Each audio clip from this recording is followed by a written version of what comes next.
Bəli, davam edirik əziz izləyicilər. Az əvvəl diqqətinizə çatdırdıq mövzu ətrafında qonağımızla birlikdə müzakirəyə başlayırıq.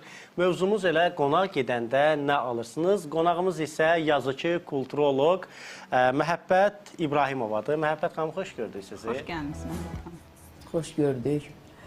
Çox gözəl bir mövzuya toxunursunuz. Bu mənim ürəyimdən olan bir mövzudur əslində. Qonaq gedəndə nə alırsınız? Ümumiyyətlə, hər kəsin təbii ki, fərqli bir düşüncəsi var və fərqli evə görə də bu dəyişir. Bəs siz özünüz qonaq gedəndə nə alırsınız? O getdiyim evdəki tədbirdən bağlıdır. Nə alsam, mütləq yanında gül olmalıdır. Nə gözəl. Şirniyyat da alsam, hədiyyə də alsam, amma gülsüz mən o evə getmirəm. Gülün nə kimi bir simvolizə mənası var? Ən azından o evin xanımına olan diqqət deməkdir o. Ümumiyyətlə, gül əhval-ruhiyyəni qaldırır. Elədir. İnsan fikirləşir ki, gör necə, yəni üstün bir şeydir də. Ən gözəl hədiyyə məncə elə güldür xanıma. Yəni bir gülü evə apardığında... Yəqin ki, siz özünüz də sevirsiniz sizə gül hədiyyə. Çox sevirəm. Sizə evinizə nə gətirirsə qonaq daha çox xoşbəxt olarsınız. Güldən başqa. Vallahi xoş üzünü gətirsin. Könül açıqlığı ilə o qapıdan girsin. O mənim üçün hər şeydir əslində. Bir də mənə həmişə dediyim bir söz var. Deyirəm ki, qonaq getdiyin yerə kör girib, lal çıxmalısan. Açıqlama verim, niyə kör girib? O evdə nə görürsənsə, o evdə nə baş verirsə, orada da qalmalıdır. Arxada müzakirələr olmamalıdır. Yəni, xoş niyyətlə getməlisən o evə. Yəni, nə gördünsə, o səndə qalmalıdır və heç bir şəkildə danışmamalısan. İndi adam var ki, qonaq kimi yox, komissiya kimi gəlir. Adam var, gəlir evdə nə var, hər şeyə baxır, hər şeyi görür. Demək istədiyim də odur. Sonradan gedir, ətrafında olan başqa insanlara danışır. İndi necədir? İnsanlar qonaq getməyi sevirlərmi? Maalesef evlərdə qonaq qəbul eləmək adətimizdən mi çıxır deyim, ənənəmi yadımızdan çıxır deyim. Hər evdə ən azından 6 nəfərlik stol var. Bu o deməkdir ki, o stolda kimisə qəbul eləməlisən. Bir müddət restoranlar çox dəbət düşdü. Nə tədbir olurdusa restoranda. Sonra mən bir gün oturdum, öz-özümə fikirləşdim ki, bu qədər evə niyə özən göstərmişəm? Bu stollar kimə lazımdır? Bu yemək takımları kimə lazımdır? Ondan sonra mən o restoran məsələsini bir 30 ildir tamamilə aradan qaldırmışam. Bütün qonaqlarımı evdə ağırlamağı, bir də özüm hazırladığım süfrə ilə, öz əlimdən çıxan məhsullarından, yeməklərindən qəbul eləməyi çox xoşlayıram. Hesab eləyirəm ki, restorandan evə yemək gətirib qonağın qarşısına qoymaq bir növ onu təhqirdir. Mən öz fikrimi deyirəm. Çünki sən ona olan diqqətsizliyi göstərirsən. Bacarırsan, əlindən gəlir. Hər bir Azərbaycan xanımının əlindən gəlməyən iş yoxdur. Bir də indi cavanlarda belə bir şey çıxıb, evinə qonaq gəlir. Nə zakaz eləyim, sushi, yoxsa pizza? Sən bu sənin evinə gəlibdir. Heç nəyin yoxdur. Şirniyyatla çay qoy, otur mehriban söhbət elə. Bax, mənə bu qəribə gəlir. Niyə bizim orta nəslin nümayəndələri, yaşlı nəslin nümayəndələri, yeni nəslin özləri üçün formalaşdırdığı qonaqpərvərliyi adətini qəbul etmək istəmirlər? Mənim dostlarım var, sushini o qədər çox sevirlər, Məhəbbət xanım. Həddindən artıq çox. Yəni, mən onlara küftə bozbaş pişirsəm, o kənardan baxar ki, ayda, sushi olsa daha gözəl olardı. Mən onu çağırıb, gözəl bir sushi qonaqlığı versəm, bunun nəyi pisdir? Siz özünüz sushi hazırlaya bilirsiniz? Xeyr. Hazırlaya bilmirəm deyə sifariş edirəm. Əlinizlə onun qarşısına, önünə çıxara biləcək bir şey deyil o. Siz onu gedib restoranda yeyə bilərsiniz dostunuzla. Mütləq qonağın qarşısına mən özüm əlimdən çıxan bir məhsul qoymalıyam. Çünki qonaq gəlirsə... Mən vurğuladım axı, o qonağa olan hörmətdir, o qonağa olan diqqətdir, o qonağa olan məhəbbətdir. Mənə elə gəlir ki, mənim bu məhəbbətim var. Sushidə zakaz versəm, sifariş versəm, mən qonağımın dediyiniz az əvvəl bir söz var idi, onun xoş üzü var. O xoş üzü ilə gələn qonağa mən xoş üzü ilə qarşılayıramsa və biz deyib, gülüb, əylənə biliriksə, mən belə başa düşürəm ki, bizim 20 il bundan əvvəl qonaq görmə adətini mənimsəmiş vətəndaşlarımız İndiki gənclərin qonaq qarşılama mədəniyyətlərini görəndə onlara qəribə gəlir. Amma zaman və dövrün tələbləri var. Dövr dəyişir, zaman dəyişir. Əvvəllər telefonla oynama deyən bizim valideynlərimiz bu gün axşam saat 2-də, 3-də TikTokda belə-belə barmaqları ilə oynadırlar. Razıyam. Yəni atırlar yuxarı, o tərəfə baxırlar, video çəkirlər. Və mənə elə gəlir ki, indiki nəslə ayaq uydurmaq lazımdır. Və siz də sushi yeməlisiniz qonaq gedəndə. Yox, qonaq gedəndə mən getdiyim ev qarşıma nə qoyubsa, onu yeyə bilməyəcəyim yemək olsa belə, mən onu yeyirəm. Bilirsiniz niyə? O əziyyət çəkib, onu ortaya çıxardıbsa, sən ona ağzını büzüb, mən bunu yemirəm deyə bilməzsən. Süfrədə nə varsa, onunla qaynı olmalısan. Siz deyirsiniz, bu yaxınlarda dedim, səhv oldu. 2 il bundan qabaq mən eyni zamanda Qadın Sahibkarlar Assosiasiyasının üzvüyəm. Bizə Kitaydan qadın qonaqlar gəlmişdi. Onları əsas olaraq əzizlədik, ağırladıq. Mən amma yəqin ki, Səkinə Babayevanı tanıyırsınız. Bəli. Dedim ki, Səkinə xanım, bilirsiniz mənim nə ideyam var? Mən bu xanımları, bir də assosiasiyadan özümə yaxın bilənləri evimə qonaq çağırıram. Dedi ki, Məhəbbət xanım, o qədər əziyyət nəyə lazımdır? Dedim, əziyyət də olsa, mən Azərbaycan adət ənənəsini, Azərbaycan evində qonağa göstərilən diqqəti göstərmək istəyirəm. İnanın, o qadınlar, düzdür, yarım İngiliscə konuşurduq, onlarla danışırdıq. Amma nə qədər şad getdilər. Mən Səkinə xanımın özü də dedi ki, inanın ki, bir həftədə onlar üçün elədiyimizin hamısını bu əvəz elədi. Niyə əvəz elədi? Onlar bizim çay mədəniyyətimizi gördülər. Hər millətin, hər xalqın özünə məxsus çay mədəniyyəti var. Məsələn, bizim çay mədəniyyətimiz tamamilə fərqli bir kulturdur. Ən azından onu göstərə bildim mən o qonaqlara. Ona görə də mən fikirləşirəm ki, evdə qonaqlarımızı qəbul eləmək ən gözəl üsuldur. Ən rahat üsul deyil, amma ən gözəl üsuldur. Hə, rahat deyil. İndiki dövrdə elə bil ənənə biraz dəyişib, gənclər tərəfindən dəyişdirilib, belə deyək. Çünki gedirsən bir gənc xanımın evinə, təzə ailə qurmuş xanımın evinə, sən baxırsan qonaq otağında heç stol yoxdur. Ancaq oturma dəsti alırlar. Deyir ki, onsuz da mən qonaq qarşılamayacağım. Gəlsə belə restorana gedəcəm. Yəni qonağı restoranda qarşılayacağam. Siz bu ənənələri ümumiyyətlə 90-lardan, ondan əvvəlki ilə, Sovet dövründən bu tərəf hansı ənənələri qoruyub saxlaya bilmişik? Hansı ənənələr artıq öz əhəmiyyətini itirib? Maalesef gənc nəsildə, bizim indiki mövzumuz qonaq qarşılamaqdır. Maalesef gənc nəsildə demək olar ki, bu adət ənənələrdən heç bir şey qalmayıb. Mənim 3 övladım var. Qızımın biri ailəlidir. Hərdən mən ona da müdaxilə eləyirəm. Deyirəm ki, əgər sən bunları işlətməyəcəkdinsə, mən bunları sənə niyə vermişəm? Bu yemək dəstlərini, çay dəstlərini, onda gəlin cehizi tamamilə aradan qaldıraq. Valideynlərdən heç nə tələb eləməsin gənclər. Deməsin ki, mənim evimdə bu olmalıdır, o olmalıdır. İşlətmədiyin şeyi neyirsən? Amma hesab eləyirəm ki, göstəriş üçün yox.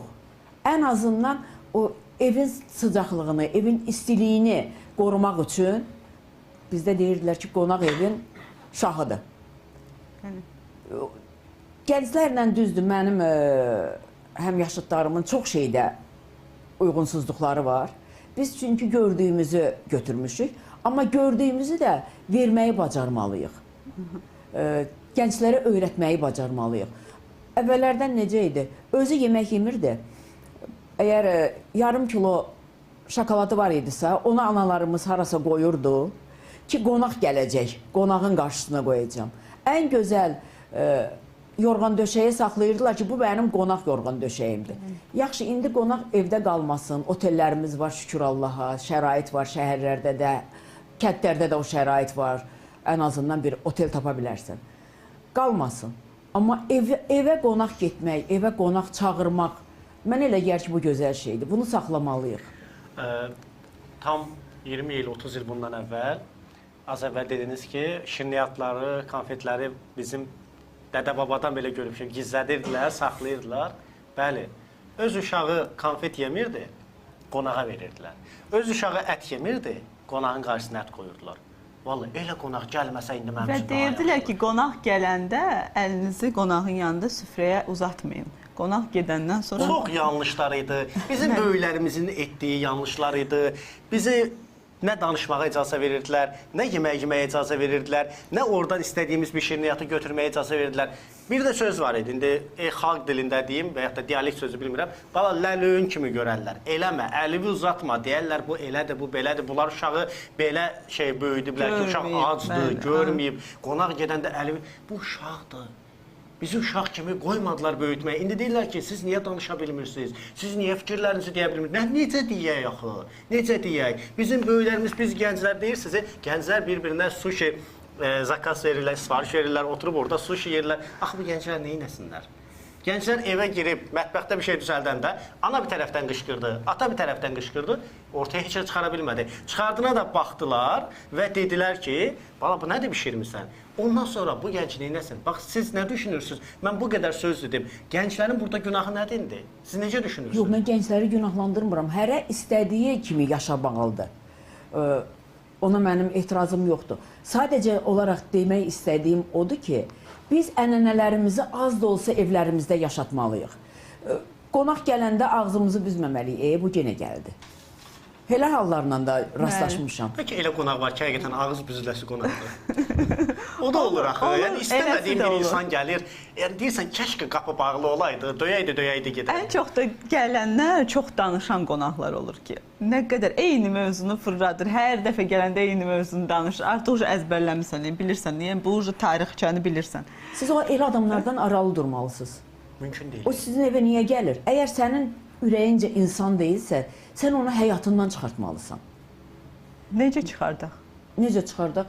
Məsələn, mən uzun illər, az da yaşım yoxdur, buna görə, bunun xətrinə ona hörmət eləmişəm, onun xətrinə buna hörmət eləmişəm. İndi elə yaşamıram. Kim mənim xoşuma gəlmirsə, mən sakitcə o adamdan aralanıram. Zəhlərinə də cavab vermirəm. Çünki başa düşürəm ki, bu adamın mənim həyatımda pozitiv heç nəyə yoxdur. Negativi də mən niyə üstümə yığmalıyam? Doğrudur. Evə dəvət elədiyin adamlar da sənin sevdiklərin olmalıdır. Sənin evə xoş niyyətlə gələ biləcəklərin olmalıdır. Əgər eləsi deyilsə, onu sakitcə həyatınızdan çıxardın. Bizim bir sözümüz var, üz vermə. O insana üz vermə, bir dəfə, iki dəfə, o da başa düşəcək ki, sən onu sevmirsən. Bizim rayonda bir qonaq gəlib gedən vardı. Saat 12-yə qalmış gəlirdik. Bilirdik ki, gün orta 1-də yemək yeyiləcək. Saat 12-yə qalmış gəlirdi. Axşam saat 6-ya işləmiş gedirdi. Tam 6 saat otururdu. Yəni rayon yerində də qapını bağlamaq hara gedə bilərlər bunlar? Maksimum harda ola bilər? Bu gün qapını bağla, sabah bağla, 3-cü gün qapın yenə açıq olmalıdır axı. O qədər gəlib gedirdilər. İndi Allah rəhmət eləsin, rəhmətə gediblər. Və artıq onların vaxtı bilinirdi. Onların yemək qabları ayrı idi. Ayırmışdıq da, yəni bir ailə üzvümüz idi. Hər gün qonaq gəlib gedirdilər. O qonaq deyil ki. Artıq ev yəsidir. O qonaq deyil. Bir evə necə hər gün getmək olar? Hər gün gəlir. Deyir, bilmirəm, bu efirdə deyiləcək bir sözdür. Deyir, qapı açıqdır, filan kəsdə də bir həya gərək. Düzdür. Nə olsun, hər gün adam adamın evinə gedər, hər gün adam adamın məhrəminə özünü soxar. O qonaq deyil. Qonaq nə vaxtdan bir gəlməlidir? Nə qədər keçməli ki, qonaq gəlib getsin? İndiki dövrü nəzərdə tutsaq, sən dəvət eləyəndə. Onun üçün bir münasib zamanın olanda sən dəvət eləyirsən istədiyin adamı. Ya evində ad günüdürsə, dəvət elədiklərin. Mən məsələn, dəvət olunmayan yerə ömründə ayağımı qoymaram. Ev belə olsa, qardaşımın evi belə olsa. Qardaşlarımın evinə, məsələn, telefon açıram, gəlinə deyirəm ki, sabah sənin işin yoxdur. Çünki elə bir dövrdə yaşayırıq, hamı qaça-qaçdadır. Hamının işləməyən insanın belə müəyyən bir işləri olur. Evdə olmaya bilər, o əvvəlki vaxtlar deyir ki, işə gedirdik, bəlli saatda evə qayıdırdıq. Mən məsələn, o dövrü yaşamışam. Rayondan, yoldaşım rayonludur, rayondan zəngsiz, xəbərsiz, bir də görürdün 6 adam bir həftəliyə gəldi. Özüm də mühəndis işləyirdim o dövrlərdə, 8 saatlıq iş rejimi. Amma məcbur uydum. İndi elə deyil. Sizin işiniz bizimkindən çox asandır. Bu qonaqlıq mövzusunda gəncləri hərdən bir həsəd də aparıram. Öz gəncliyimlə müqayisə eləyəndə sizlərə həsəd aparıram. Çünki dediyim kimi, indi bu məsələlər daha sadələşib. Evdə qalan yoxdur. Həftə ilə yorğan döşəyi açırdıq. Amma dediyim kimi, o üzümüzdən də gülüşü əski eləmirdi ki, çünki hər gələn qonaq lal çıxmırdı evdən. Gedirdi, müzakirələrə qoyurdu, ay mənə filan şeyi filan qabda verdi. Elə qonaqları da çox görmüşəm. Ona görə indi bugünkü gün mən aforizmlər səhifəm var. 2 gündən bir aforizm yazıram. O gün yazdığım elə aforizmdə dedimi, girdiyin evə kör girib lal çıxmalısan. Mən onları nəzərdə tutub bu cümlələri yazıram ki, bunların 2 kəlmənin içində əslində böyük həqiqət var. Adama xoş olmurdu. Sən onu qarşılayırsan, əziyyət çəkirsən, vaxtını ayırırsan, hələ işləyən bir xanım və sonra da xoş olmayan söhbətlər eşidəndə əlbəttə ki, adama toxuna bilər. Sizə belə bir şey deyim. Gəncik, yeni evlənmişik, bir otaqlı evdə yaşayıram. Üzr istəyirəm, çox da ağır ayağam. Yoldaşımın qohumu gəldi. O vaxtda döşək idi də. İndi axşam yoldaşım döşəyi aparır, sərir, mən posteli düzəldirəm. Bir otaqda qonaq otağım yox, divanda. Qayıdıb rayona demişdi ki, gözünüz aydın, filan kəsə ərə vermişsiniz yoldaşım üçün. Bu nə deməkdir? Səni mən bir həftə əzizləmişəm. Sən mənim vəziyyətimi görürsən. 7 aylıq bir qadın o döşəyi qaldıra bilməz. Yoldaşım da sağ olsun, həmişə diqqət eləyirdi. Elə qonaqlarda görmüşük. Ümumiyyətlə, getdiyin evdə sən o insanın üzünə baxmalısan, sənə olan münasibətinə baxmalısan, oradan söz axtarmalı deyilsən. Düzdür. Gənclərə nə nəsihət verərsiniz, nə öyüd verərsiniz? Son olaraq bəli, gənclər də fikirlərinizi bildirək və Ay, gənclərə mən vallahi öyüd verə bilmirəm, ona görə ki, indiki zamanda gənclər bizə öyüd verirlər. Çünki biz biraz arxaya baxıb danışırıq, qoyduğumuz yollardan danışırıq, amma onlar irəlini görürlər. Mən gənclərə məsləhət verirəm ki, onlar üçün yaşam necə asandırsa, onlar üçün yaşam necə xoşdursa, elə də yaşasınlar. Amma bizim milli adətlərimizi də yadlarından çıxartmasınlar, Azərbaycanlı olduğumuzu yaddan çıxartmasınlar. Hər addımda valideynlərini düşünsünlər. Bu addımı mən atıramsa, mən o mövzuya girmək istəmirəm. İndiki zamanda biraz gənclərdə çox açıq-saçıqlıq var, çox ətrafı saymamazlıq var. Amma ətrafla da razılaşmaq lazımdır, ətrafı da nəzərə almaq lazımdır. Həyatını yaşa o demək deyil ki, istədiyi elə. Həyatını yaşa, yəni rahat həyat seç özünə. İllahi deyil ki, mənim diktə elədiklərimi mənim balalarım eləməlidir. Onlar da, mən çalışdığım qədər istəyirəm ki, adət-ənənələrimiz qorunsun. Amma o şeyləri gənclərə zorla elətdirmək olmaz. Çox sağ olun Məhəbbət xanım, minnətdarıq, təşəkkür edirik. Bizim efirimizə də qonaq gəldiniz. Qonaqlıq təklifimizi qəbul edib gəldiyinizə görə də sizə təşəkkürümüzü bildiririk, minnətdarıq.